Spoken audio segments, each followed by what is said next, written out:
See, tense shows the action happened at a time.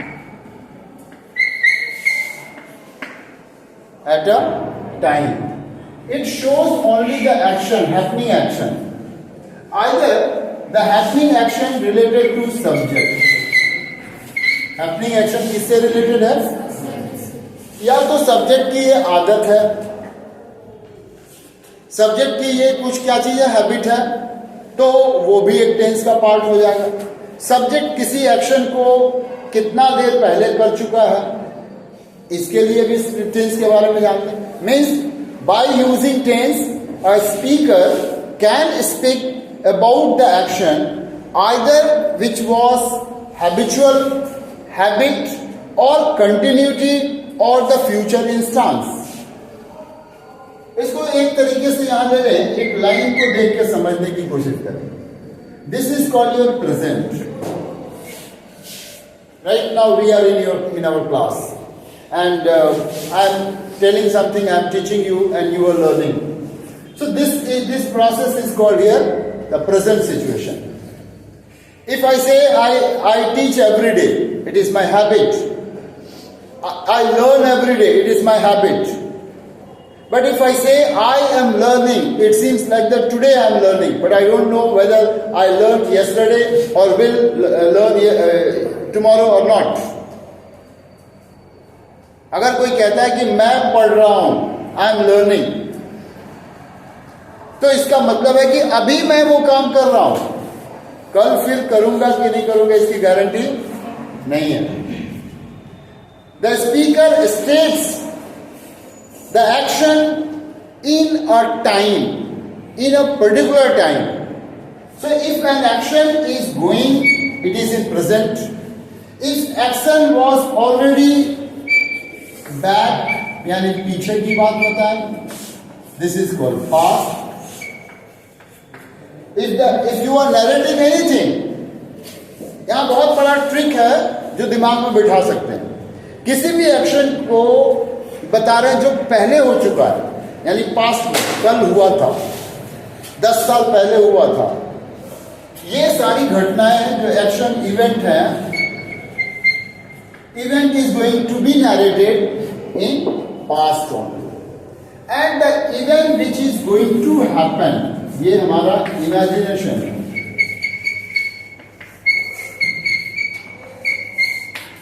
Imagination, so it is going to happen, it has not been done, ये हुआ नहीं है, ये होने वाला है. When action is about to be done, it is called future. And when action is going on or it goes, it is in present. If action had been already completed 2 or 3 weeks before, 2 days before, some few years before, so if you are narrating some story, obviously the action will be in past. ये तो छोटा सा difference है, जैसे कैसे हम लोग past कहते हैं. अभी थोड़ी देर पहले अगर कोई एक्शन कंप्लीट हुआ है तो वो भी घटना जो है वो किसकी है, प्रेजेंट की. If I say I have written, it seems like just I have written. It doesn't mean that I have written yesterday. No. If I say that yesterday I taught you, तो हो गया कल मैंने पढ़ाया था, वो थोड़ा टाइम हो चुका. Yesterday I taught you, कल मैंने तुम्हें पढ़ाया या पढ़ाया था. कल मैं तुम्हें जब पढ़ा रहा था, तो वो याद करो उस टाइम के इंस्टांस को. So that was called पढ़ा रहा था. The action was going on that day. Action चल रहा था, पास्ट में ही था लेकिन एक्शन चल रहा था. किसी ने तुमने कहा लोग दौड़ रहे थे, तो तुमने देखा जब तब लोग दौड़ रहे थे. तुमने अभी तो नहीं देखा, 2 दिन पहले देखा, 2 घंटे पहले देखा कि लोग दौड़ रहे थे. तो बोला लोग दौड़ रहे थे, अभी क्या क्या हालत, बोला अभी तो मुझे नहीं पता. When I saw the people were running, when I saw my friends were playing, when I saw buses were flying, when I saw the wind was blowing. ये मतलब ये कह रहा है कि जब मैंने देखा तो ये स्थिति थी. लेकिन अगर हमने कहा कि ये चौक टूट गया, तो अभी अभी टूटा, जस्ट, तो इसको कहेंगे ब्रोक. ये पास्ट में हुआ, अभी जस्ट थोड़ी देर पहले टूट गया. The Chowk broke. अगर चौक ब्रोक इटसेल्फ, खुद से टूट गया रखे रखे, होता कम है. लेकिन अगर ये खुद से टूट गया तो the Chowk broke itself. And I broke the chalk. I broke the chalk. मैंने वो चौक तोड़ दिया. ये पास्ट में आ गया. तो यहां पे समझ में आ गया एक्शन को. अब देखिए इस तीनों एक्शन को लेकर के जब हम लोग बात करते हैं तो तीनों एक्शन अलग अलग डिवाइड होता है एक्शन के हिसाब से. एक है प्रेजेंट, तो दूसरा है पास्ट और तीसरा है फ्यूचर. अब यहां भी इंडिफिनिट होता है, यहां भी इंडिफिनिट होगा और यहां भी इंडिफिनिट. अब डिफरेंस देख लेंगे कि ये इंडिफिनिट क्या कहता है, ये इंडिफिनिट और ये इंडिफिनिट क्या कहता है. This indefinite says that speaker has habit और हैबिचुअल एक्शन. हैबिचुअल एक्शन या तो इसकी आदत है या फिर ये इसकी आदत में शामिल है. आज की आदत 2-3 दिनों से ये आदत बना रखा है, या फिर ये इसकी पूरी मतलब यूनिवर्सल ट्रूथ है. That is called habitual action. So that speaker, the structure would be here subject plus V1 oblique V5 then object. It seems like that V1 and V5 ये दो है, तो किसके साथ V1 लगते हैं यहां ध्यान देंगे. V1 के लिए यूज करेंगे तो यहां लिख देते हैं पर्सन सिंगुलर प्लूरल. अब पर्सन कितने होते हैं बच्चा? 3 होते हैं. एक होता है first person, second and third. तो फर्स्ट पर्सन सिंगुलर होता है आई और प्लूरल होता है वी. प्लूरल क्या होता है? वी. उसी तरह सेकंड पर्सन होता है यू और सेकंड पर्सन प्लूरल भी होता है यू. थर्ड पर्सन होता है he, she, it and any name.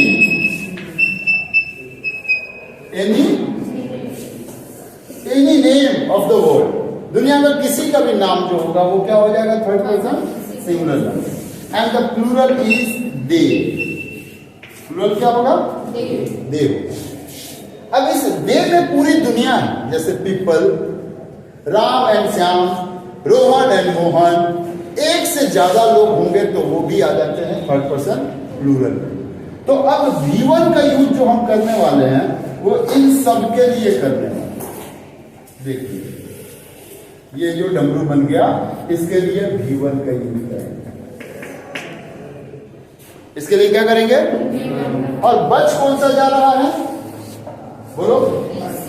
Third person singular number. इसके लिए हम यूज कर रहे हैं V5. अब V5 का मतलब होता है जिसमें S या CS लगा हो और इसमें नहीं लगा हो. ये है V1. तो बात समझ में आ गई कि I के साथ, V के साथ, U के साथ क्या लगाना है, और प्लूरल के साथ दे हो या एक से ज्यादा लोग हों, कोई भी प्लूरल नाउन के साथ हम क्या लगाएंगे? V1. ठीक है. तो ये हमारा प्रेजेंट इंडिफिनिट हो गया. फॉर एग्जाम्पल अगर हम इसी में देखें कि आई गो टू स्कूल. छोटा सा example. I go to school. I is a Subject, I is a, what kind of subject it is? First person? First person दिखाई दे रहा है ना? तो फर्स्ट पर्सन जब सिंगुलर में पढ़ते हैं हमारा वर्ब क्या हो गया है? V1 हो गया है। लेकिन हम यही लिखते ही डैश टू स्कूल। अब मुझे बताओ कि गो को क्या करेंगे फिर? गोज। और गोज जैसे ही लगा क्या बन गया ये? V5। ठीक है। अब आ गए दे। दे के साथ क्या लगेगा? गो लगेगा या गोज लगेगा? गोज। मुझे कुछ लोगों का गोज भी सुनाई दिया। दे गो। कोरस में बोलने वाला ना छुप जाता है, जो गलत भी बोला तो उसी में चलो निकल गए। They third person plural number है। दे क्या है? कोई पूछे रीजन क्या है भाई, क्यों V1 लगा दिए? तो सिंपल एक ही लाइन में बोलना है कि they is a third person singular number. That's why I kept here V1, otherwise nothing. कुछ डाउट हो तो मेरे से पूछना। कंफ्यूजन है? तो they is a third person plural number. They is third person plural number. That's why the verb will be V1. If I am writing people, what would be? Go. Sure. कितने लोग? जिनका हाथ नहीं उठा उनको हम किस में माने भाई? अब एक एक करके सब लोग उठा दिए हैं। चलो डाउन बताइए। Last bench. पीपल के साथ क्या लगाना चाहिए? क्यों?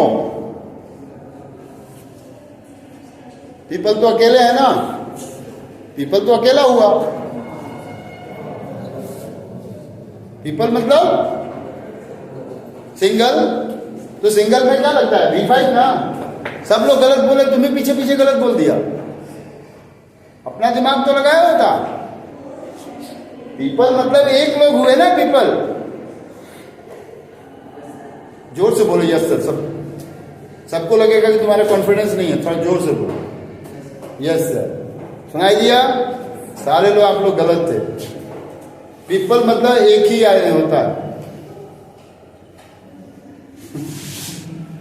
अरे पीपल मतलब लोग होते हैं। लोग एक होते हैं। पीपल मतलब लोग। लोग मतलब एक आदमी। किसका नाम है लोग? किसी का है? तो दुनिया में अगर किसी का नाम है जो सिंगल है तो तुम बोल दिया पीपल को सिंगल। बोले ना पीछे पीछे भी हाथ उठा रहे हो कि हाँ समझ में आ गया। This is very dangerous. इसमें कोई गलत नहीं है कि बोल दो कि मुझे समझ में नहीं आया, लेकिन ये बहुत बड़ा क्राइम है कि पीछे पीछे यस सर समझ में आ गया, भले नहीं समझ में आया। इससे तुम अपना वेस्ट कर रहे हो, टीचर वेस्ट कर रहे हो, टाइम वेस्ट कर रहे हो, पैसा वेस्ट कर, सब कुछ वेस्ट कर रहे हो। पीपल किसके साथ जुड़ा हुआ है? दे के साथ ना। एक से ज्यादा लोग हैं तो इसमें V1 लगा था। मोहन, सोहन, रोहन, कितने लोग हो गए? बोलो मोर देन वन। तो more than one verb will be, verb will be, थोड़ा बोलो V1. If the person is more than one, the verb will take V1. Okay, if sit down. And the name of country, the name of country. Suppose I am talking about the name of country. Country is singular or plural? Why? There are many people in country. There are many people in country. But we are talking about country. But because we are talking about country, we are not talking about people. So all the countries, if I say all countries, then it is plural because you are talking about all. But I am talking your country. Your country, how many countries are there for you? Only one. My country, only one. I don't have many countries. So country is a common noun. Country is a common noun. But if I say India, India is a proper noun. India is a proper noun. So for the common noun, if it is indicating one, common noun हो और वो भी indicate कर रहा है एक ही, तो उसके साथ लगेगा V1, उसके साथ क्या लगेगा कि V5, पीछे पीछे बोल दिया V1। ये पंखा चलाना छोड़ो, गर्मी थोड़ा होने दो, तब ये काम करेगा। हमेशा नाम जो होगा अगर सिंगल होगा तो V5 लगेगा ना। नाम अगर सिंगल होता है तो V5 लगेगा, और सिंगल से ज्यादा हो जाए, India and Pakistan, India and Pakistan, sit together और सिट्स टुगेदर, सिट टुगेदर। क्यों? क्योंकि ये दोनों प्लूरल में एक से ज्यादा होगा। तो आई थिंक ये कॉन्सेप्ट तुम्हारे दिमाग में बैठ गया होगा कि कहाँ V1 लगेगा, कहाँ V5 लगेगा। Now should I this?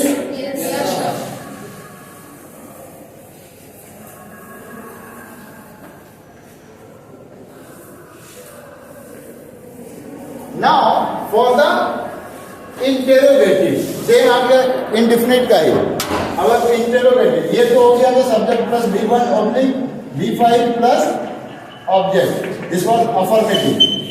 This was affirmative sentence.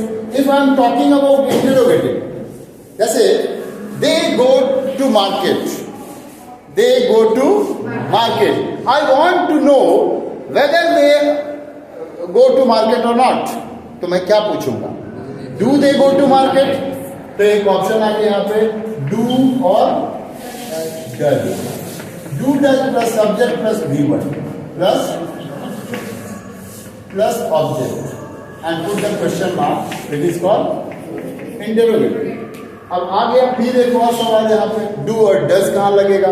तो वो वही कॉन्सेप्ट जो कॉन्सेप्ट हम लोग V1 और V5 के लिए लगाए थे, जिसके साथ V5 लग रहा था उसके साथ डज लग रहा है, यानी जहां SES था उस SES को हटाकर किसके साथ लगा दिए? डू के साथ। तो where there is third person singular number, where there is third person singular number, कौन कौन third person singular number? He, she, it and all the name, singular name of the world, all the singular name of the world, singular things of the world, दुनिया का हर वो चीज जो singular है, अकेला है, उसके लिए क्या लगाने जा रहे हैं? V5 लगाने जा रहे हैं। और जिसके साथ भी V5 लगा था उसके साथ डज लगेगा, और जिसके साथ V1 लगा था उसके साथ डू लगेगा। क्लियर? तो एक एग्जाम्पल आ गया, डैश दे राइट एवरी डे, क्या होगा? क्या होगा? पक्का? क्यों? क्योंकि डे जो है वो थर्ड पर्सन प्लूरल नंबर है। कुछ ऐसा नहीं है ना, तुम लोगों को नहीं फील हो रहा है, मुझे क्यों हो रहा है? तुम लोगों को नहीं हो रहा है? नहीं ला रहा बाथरूम का, बाथरूम कैसे बनाया? So yes, because it happens, it is your mistake, you know. खैर उसके बारे में बात बात करेंगे। Do they right every day, तो यहाँ लग रहा है कि ये इनकी हैबिट होगा। आई राइट, दे राइट एवरी डे, क्या है? उन लोगों की आदत है रोज लिखने की, हैबिचुअल एक्शन दिखा रहा। If I am talking about negative, the structure would be change. जिन लोगों के कॉपी में नहीं है वो फटाफट नोट करते रहेंगे, जिनके कॉपी में है वो तो निश्चिंत है। सब्जेक्ट प्लस डू या does plus not plus V1 plus object, this is negative. If I am writing here they, what will happen? Do what? Do not. Do not write every day. अगर मैं he, बोलिए, does not write every day. Okay, फटाफट समझ में आ रहा है? अब आते हैं हम लोग यहाँ, कहां कहां पहुंच गए? इंटरोगेटिव पहुंच गए, अफर्मेटिव पहुंच गए, आते हैं निगेटिव। निगेटिव में क्या होगा? यही होगा, सब्जेक्ट प्लस डू या does plus not plus V1 plus object. Your structure sentence would be, इसी को बना लो, यहां पे बना दिया ही डज नॉट, हो जाएगा ना ही डज नॉट। अब अगर आ गया इंटरोगेटिव है, इंटरोगेटिव है तो आ जाएगा यहां पे डू या does plus subject plus not plus B1 plus object question mark. क्या एग्जांपल होगा? Does he not right every day? Does he not right every day and put the question mark. If you are writing about the WH, so obviously WH will come first and then do and does, then subject, then B1, then object. Question mark. Right here, why does he write every day? So in this way you would be able to change from one sentence to another sentence. ये exam में आया था लिखने के लिए, तुम्हें इस तरह से पूरा लिखना है। So अपने पास प्रेजेंट इंडेफिनिट हम लोग समझ लिए, कितने लोग समझ लिए? चलिए